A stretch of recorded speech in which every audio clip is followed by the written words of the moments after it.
Blackstone Audio presents Pretty Jane and the Viper of Kidbrooke Lane, a true story of Victorian law and disorder by Paul Thomas Murphy.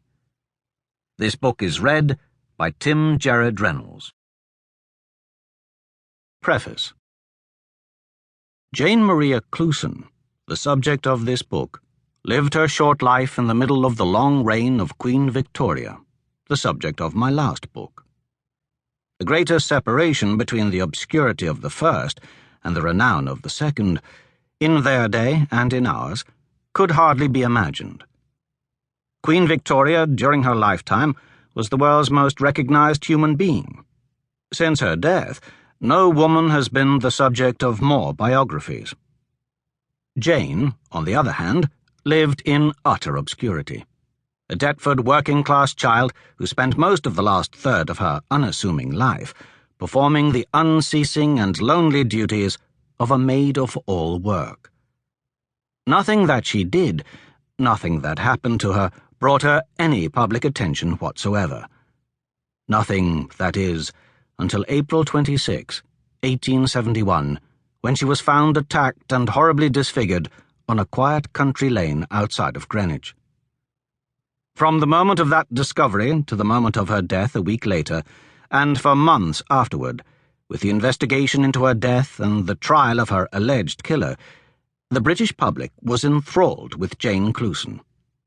But after that, she was quickly forgotten. Or rather, she was almost forgotten. I first heard about Jane Maria Cloven 4 years ago, as I was making a tour of the major archives about London, Kew, Colindale, Windsor, for some final fact-checking for my last book, Shooting Victoria, the story of Victoria's bedevilment by 7 would-be assassins. I was at the point, in other words, where I was beginning to look past that project and to consider subjects for a new one.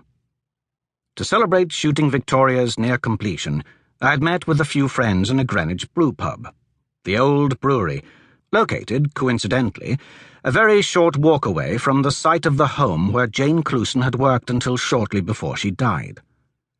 Among this group was an old college friend of mine, Michael Guilfoyle, a gifted local historian who lives in Lewisham and who often conducts guided walks of nearby Brockley and Ladywell cemeteries. He has also, incidentally, served as a magistrate at the soon-to-be-closed Greenwich Magistrates' Court, formerly Greenwich Police Court, the site of much of the action in this book. Hungry for possibilities, I took advantage of the moment to pick Michael's brain. "If you were to write a book about anyone buried at Brockley and Ladywell," I asked him, "who would it be?" He answered instantly, "Jane Cloven." I asked him to write the name down. He did, and immediately below that wrote, "Let me die," the words found on Jane's monument, and very likely her last words. Michael then told me what he knew of Jane, of her murder, and of her alleged killer.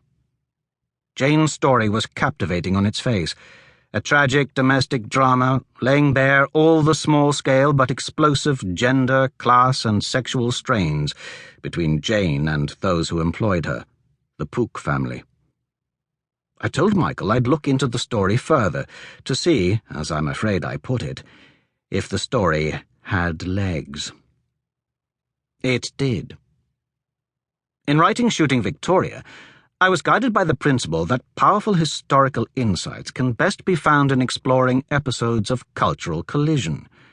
In all the clashes between Queen Victoria and the 7 malcontents who assailed her, that collision could hardly have been more obvious, or more dramatic.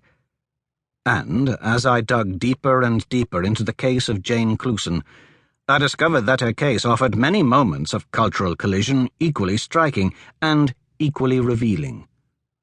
The crime became the subject of an exhaustive investigation by the Metropolitan Police and Scotland Yard, an investigation that exposes the strengths and weaknesses of policing at the dawn of the age of modern forensics. Pretty Jane is largely the story of this investigation, and of the controversy that followed it. The examination